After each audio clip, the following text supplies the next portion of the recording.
Shabbat Shalom. I'm glad to be with you. Another week gone. Shabbat upon us once more. An opportunity to reflect on our week now ended, as well as an opportunity to breathe in a bit of a foretaste of heaven. Well, that's what our rabbis, ancient rabbis, referred to Shabbat as, a foretaste of heaven.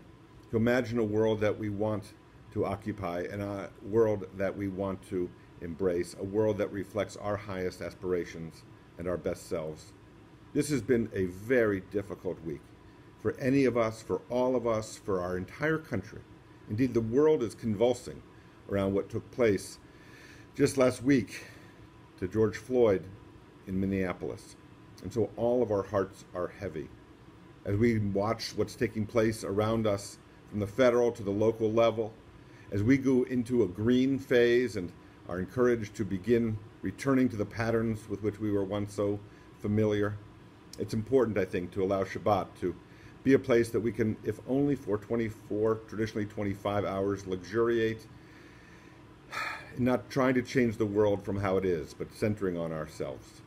One of the things we've been doing at Road of Shalom, as you well know, and with and at Temple Sinai, is sharing services from time to time and gathering as a larger community. And this evening, Shabbat services we will share with Temple Sinai. They'll begin at 7 o'clock, not our usual 5:30, but we'll be joining Temple Sinai at their regularly scheduled service. Rabbi Henry and I and Molly May and Don McGahan and Laura Berman and Jamie Gibson, and we'll all be together to bring in Shabbat, but significantly also to celebrate Rabbi Gibson as he prepares to move on into retirement, to the next phase. You know, the joke around congregations is the job you want is to be Rabbi Emeritus. The job you want is to be immediate past president of the congregation. And that's earned. And Rabbi Gibson, with 32 years of service to Temple Sinai, has certainly earned his retirement and the opportunity to slow down a bit and reflect and to really focus on what he wants most to occupy his time, and the time he'll share with Barbara and their children and grandchildren.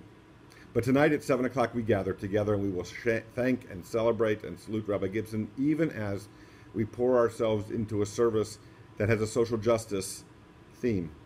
And so we'll be sharing songs and music and readings that also center us and focus our spiritual selves on what we can give back and what we can understand, what we can do to improve the world around us. We celebrate collaboration. We celebrate doing things together. We celebrate when we can work together on shared outcomes and goals. We encourage one another in this way, and we strengthen each other.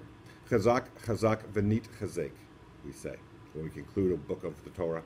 And so too do I begin to offer those words of congratulations and appreciation and gratitude, much more about which I'll say at our service at 7 p.m. tonight. But our hearts are full, even as they break. Let's help each other. Shabbat Shalom.